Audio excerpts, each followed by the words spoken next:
자, 이번 시간에 교재 45페이지 제3절 급여 자료 입력에 대한 부분이 되겠습니다.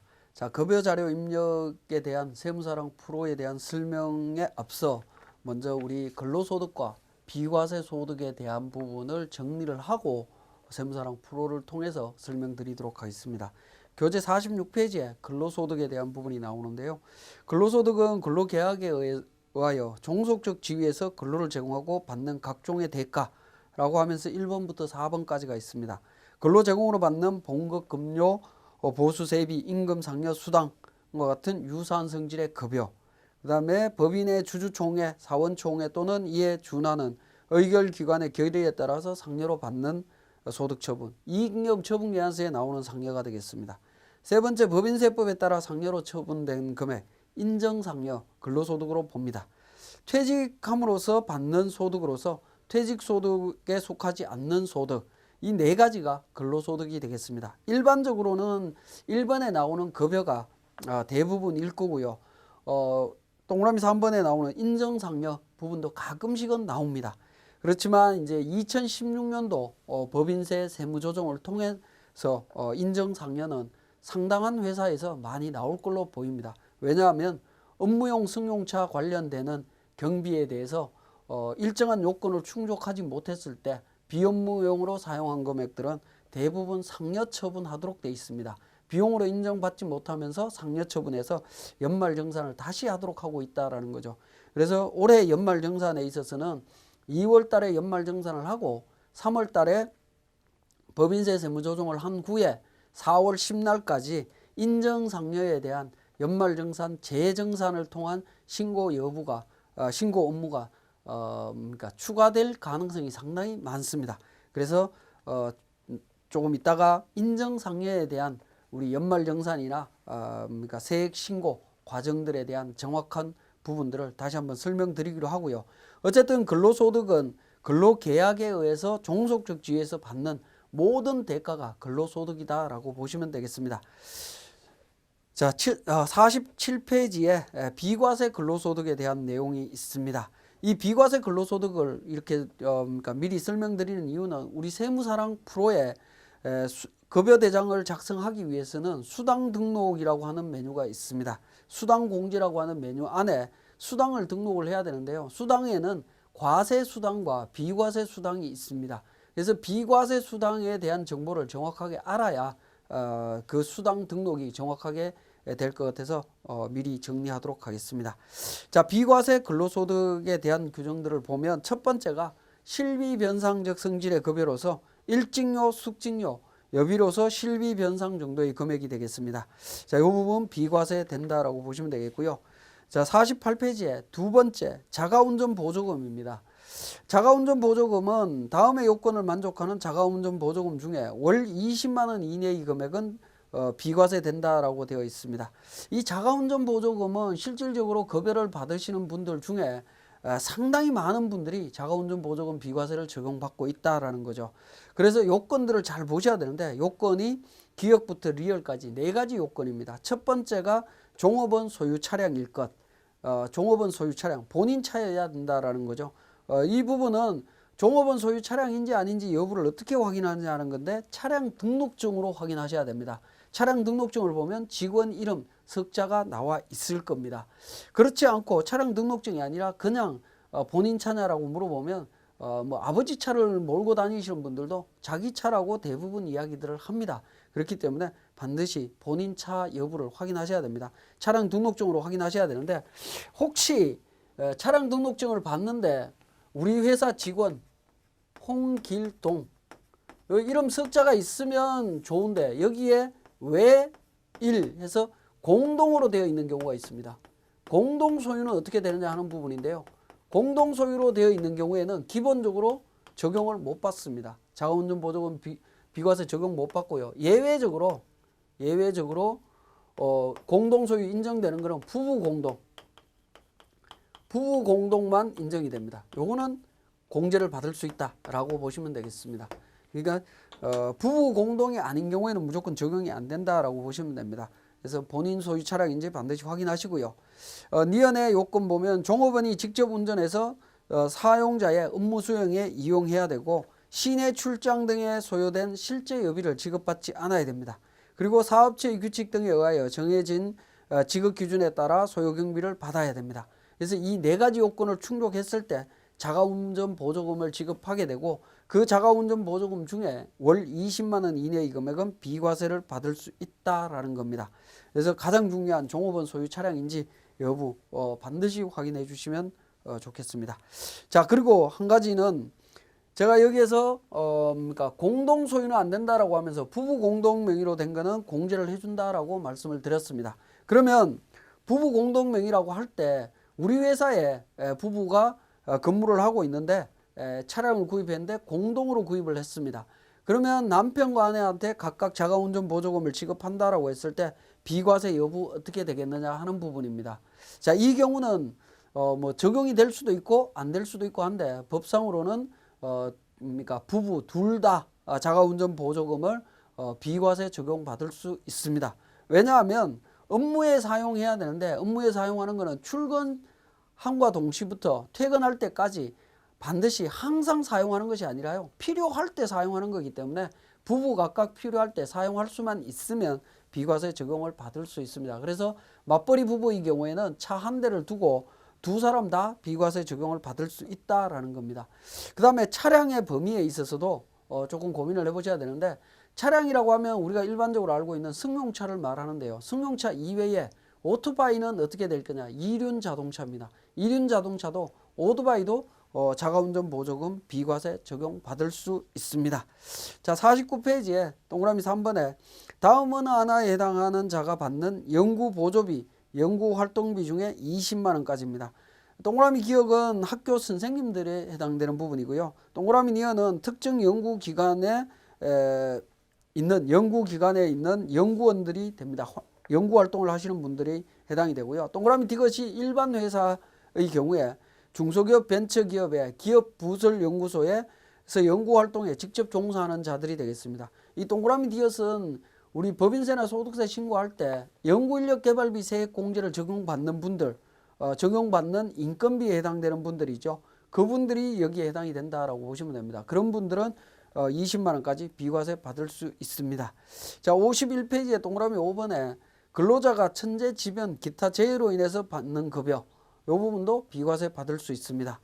이 5가지 내용들이 우리 실비변상적 성질의 급여로서 비과세가 되고 있습니다. 자, 51페이지에 양갈로 2번에 비과세되는 식사 또는 식사대의 범위에서 내용이 나오는데요. 자, 이 부분은 점심에 대한 부분으로 보시면 됩니다. 우리 점심시간에 점심 식사를 그러니까 회사에서 부담을 해준다라고 할 때 부분인데요. 돈은 주지 않고 밥으로 주면, 음식물로 주면 어떻게 되느냐, 음식물의 가액과 상관없이 전액 비과세가 되고요. 음식물을 제공하지 않고 그냥 돈으로 준다라고 하면 그러니까 돈은 10만 원까지, 점심값 10만 원까지 비과세가 됩니다. 10만 원까지 비과세가 되고요.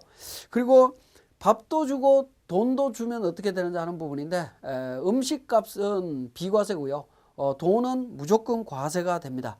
그 부분 좀 주의를 해 주시고, 음식물을 제공한다라고 할 때 구내 식당이 있으면 구내 식당을 이용해서 하는 경우는 뭐 저는 문제가 없습니다만, 구내 식당이 없어서 외부 음식업자하고 계약을 해서 식권이라든가 뭐 이런 부분으로 하는 경우에 어떻게 되느냐는 부분인데, 식권을 현금화할 수 없는 조건인 경우에는 그 부분은 그러니까 동일하게 음식물을 제공하는 걸로 인정을 하고 있습니다.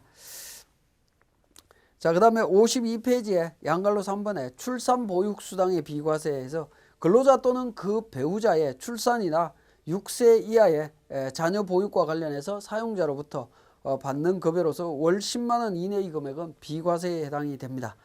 자, 6세 이하를 따질 때는 해당 과세 기간 개시일 기준으로 판단을 한다라는 겁니다. 앞에서 설명드렸던 기본공제 대상자 판정 기준, 나이 판정 기준은 12월 31일 기준이었죠. 근데 출산보육수당의 비과세 기준은 과세기간 개시일 기준으로 판단을 합니다. 자, 자녀수와의 관계입니다. 자녀수에 상관없이 월 10만 원 이내의 금액을 비과세합니다. 그 다음에 맞벌이 부부의 경우에 6세 이하의 자녀 1인에 대해서 각각 보육수당을 받는다라고 하면 각각 비과세 받을 수 있느냐 하는 부분인데 각각 비과세 받을 수 있습니다. 그 다음에 분기별 일괄 지급하는 경우에 어떻게 되느냐. 지급하는 달에 10만 원까지만 비과세가 되고 나머지는 과세가 된다라는 점 기억하실 필요가 있고요. 자, 53페이지에 생산직 근로자 등 연장 근로수당 등에 대한 비과세가 되겠습니다. 자, 요건을 모두 갖춘 경우에 해당이 되는데요. 업종에 대한 요건이 있습니다. 54페이지에 보면 공장, 광산에서 근로를 제공하는 자로서 한국표준직업분류에 의한 생산 및 관련 종사자, 이 관련 종사자가 55페이지에 표로 요약이 되어 있습니다. 이러한 업종에 종사하시는 분들이 해당이 되고요. 2번에 그러니까 어업을 영위하는 자에게 고용되어 있는 고용되어 어선에 승무하는 선원으로서 선장을 제외한 자. 그 다음에 3번에 운전원 관련 종사자, 배달 및 수화물 운반 종사자, 이런 사람들한테 생산직 근로자에 대해서 연장 야간 휴일 근로 수당에 대해서 비과세를 해주고 있습니다. 자, 업종에 대한 기준을 말씀드렸고요. 나번에 급여 수준에 따른 구분입니다. 월정액 급여 150만 원 이하이며 직전 연도 총급여 2,500만 원 이하인 근로자를 대상으로 비과세가 됩니다. 자, 직전 연도 총급여 2,500만 원 이하. 자, 우리 사원 등록, 우리 세무사랑 프로에서 사원 등록에 기본 사항에서 그러니까 직전 연도 급여 등록하는 부분 말씀을 드렸죠. 그 부분이 생산직 근로자에 대한 연장 야간 휴일 근로수당의 비과세 요건 때문에 직전 연도 총급여를 확인하고 있다라고 보시면 되겠습니다. 자, 그런 경우에 적용이 되는데 월정액 급여라고 하는 게 어떤 거냐 하는 건데 매월 급여 총액에서 상여 등 부정기적인 급여, 실비 변상적 성질의 급여, 연장 야간 휴일 근로수당 등을 차감해서 월정액 급여를 계산을 합니다.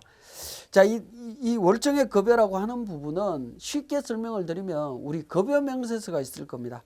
급여 명세서를 1년 12달 급여 명세서를 펴놓으시고 12번 받은 항목, 급여 명세서에 있는 항목으로 12번 받은 항목들은 정액급여, 매월 받는 급여에 포함이 되는 거로 보시면 되고요.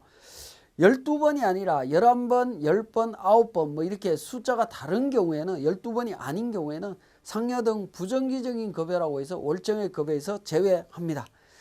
자, 그렇게 판단하시면 되겠고요. 실비 변상적 성질의 급여를 차감하도록 되어 있는데 이때 실비 변상적 성질의 급여는 앞에서 제가 설명드렸던 건 4가지입니다. 일직료, 여비 관련되는 부분, 그 다음에 자가운전 보조금, 연구활동비, 천재지병 관련되는 부분 4가지 정도가 있습니다. 자, 그런 부분들 차감하도록 되어 있고요. 연장 야간 휴일 근로수당 이것 자체 비과세를 판단하기 때문에 제외하도록 하고 있습니다.